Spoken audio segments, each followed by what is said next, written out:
The discussion around Halo Campaign Evolve's art style continues. Many people are happy of how the game looks. Unreal 5 has been a nice coat of paint to the original game, but many are talking about how it doesn't truly capture combat evolved, and it feels almost more like an asset flip of Halo Infinite, and how a lot of the different nuances to the architecture and style of combat evolved has been lost with this remake. YouTuber Y here showcases a side-by-side comparison showcasing how it used to look in Combat Evolved and how the current visual of Campaign Evolved definitely changes a lot of the aspects of how this game's visual presentation is done. For aspects like this, I absolutely applaud. The new graphics look absolutely amazing. Where something like this for these panels loses its visual representation of being like an interactive digital panel, where this section I think really takes a hit with the new visuals of just not truly telling that environmental storytelling, leading the popular YouTuber Eckhart's Leonard to say this, saying, "If you don't see the problem, your eyes aren't working." I mean, I kind of agree with him on that. So YouTuber extraordinaire Hidden Xperia talked about this in a very well done video. I mean, if you haven't checked out his video, please go check it out. It talks about the most controversial thing about Halo's Campaign Evolved, that being how the art style changes that they did for Campaign Evolved just don't quite hit as well as the original. But that's not what we're talking about today in this video. I bring up Luke's video here because there was a very important comment here from a former Halo Infinite developer who describes partially why their Forerunner designs have changed in recent years. And it really just goes to show like why things had to change for the sake of change, and how the modern Halo art style can be traced back to one single meeting. So if you want to know everything, make sure you stay tuned throughout the whole video to understand all the details. Oftentimes I need a little hit of energy when gaming, but something that's a little less intense than say an energy drink or some coffee, and that's where 4XP Gaming Drink Mix comes in. Enriched with a vitamin blend of A, E, B6, B9, and of course B12. No artificial sweeteners, which can have a nasty off-putting aftertaste. Only 10 grams of sugar per serving. That's far less than a typical energy drink. And the fun thing for all my Halo fans out there, that 4XP actually has a really strong history with the Halo experience in the community. Actually, it's one of the first things they mentioned on their website, saying our journey began with late night sessions of Halo 3. A fun little Easter egg on their website that all their flavors are voiced by Jeff Sticer, the voice guy from Halo. Just listen to this. Grave Walker, legendary, ultra nightmare. I mean, that's incredible. The great thing about 4XP is that all their processes, formulation, manufacturing, all of it is done entirely within the United States. If you guys want to help support the channel and 4XP, I got my code and link in the pinned comment and description of this video to help save you a little cash as well. So hopefully 4XP can help let your gamer out. And now back to your regularly scheduled program. I'm a former Halo Infinite developer, and I was partially responsible for the Forerunner look during production. One thing I wanted to clarify is why the current Forerunner aesthetic doesn't fully reflect the Halo Infinite direction, those bronze, blues, saturated accents, and the difference between clean and grounded wear. This shift really traced back to a single meeting. The art director and I, me being the Surface lead at the time, spent about an hour going through legacy Halo references, showing both the lighting and texturing teams the full range of colors, surface nuances, and intentional wear. That's also where I pushed for more dirt and grime blending without sacrificing the signature sheen. If you saw sections in Infinite that ended up too shiny, that was usually a time constraint issue or late stage directorial call. Most of these adjustments happen in the last year and a half of production. I also agree with the general sentiment. The current interpretation is more of a nod to Infinite rather than something grounded that the actual rule set of the original team created. Pattern logic, line language, material hierarchy, all of that was codified with purpose. Today, only a couple of people from the original Infinite art team remain. The folks who did the heavy lifting, contractors and full-timers, were laid off or never returned. One of the most brilliant modelers slash concept artists on the project had a strict rule about measurements, angles, and detail density. Those guidelines lived in his head pretty much. With the layoffs, that knowledge essentially vanished. This is what happens when studios don't value people who truly understand the craft.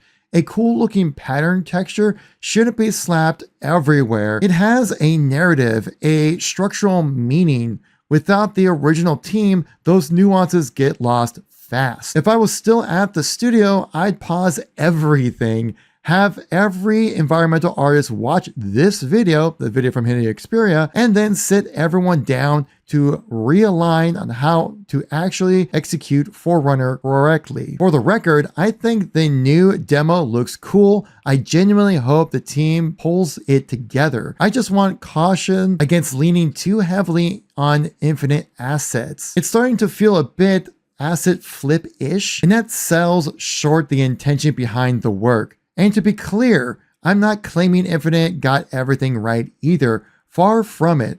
There are things I wish I could redo, especially in the areas I personally had most influence. But the core philosophy, the rules, the craft, that part mattered. And I'd love to see that respect carried forward. Oh, that was a big drop of information right there. Of course, this is a guy leaving a comment on a YouTube channel, but so like you have to take it at its word effectively.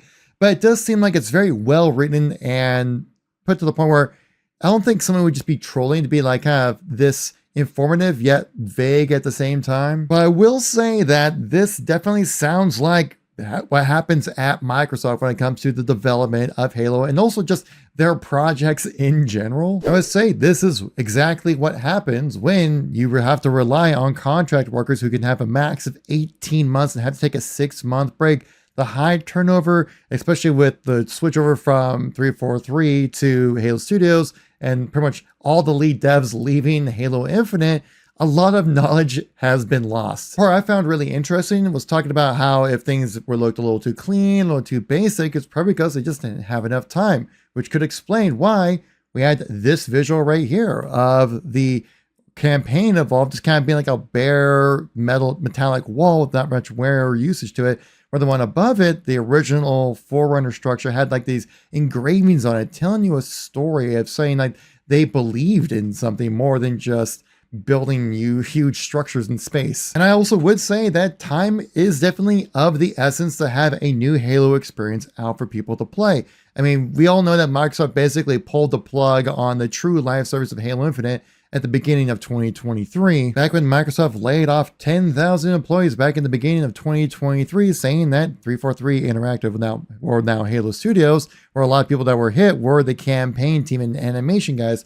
We know that once this layoff happened, that any kind of new content coming Infinite was really just forged content. There wasn't really anybody there to do the animations, to do the extra work and polish to make sure that things are ready for launching out to that pseudo live service. And I really do think this is why we're getting campaign evolved as the next experience. One, switching over to Unreal Engine, which is a totally new engine, first time for Halo, that you need to have an experience where you can develop a game all the way through and kind of get the nuances and work through of what's like making Halo in the Unreal Engine. Now, I did talk to a 343 developer at HCS Seattle, and he was talking about how there are aspects of it where they're like, we don't know how to make this work. Go out to the coalition who have worked in Unreal for the longest time. They go, I don't know how to do it. And then they'll reach out to their Epic rep who is in charge of the Unreal Engine. And they go, you just kind of have to figure it out. So there's a lot of interesting aspects about developing Halo in Unreal that the developers are just kind of figuring out. And what the best way to do that is with a remake rather than trying to do a whole new game in a brand new engine.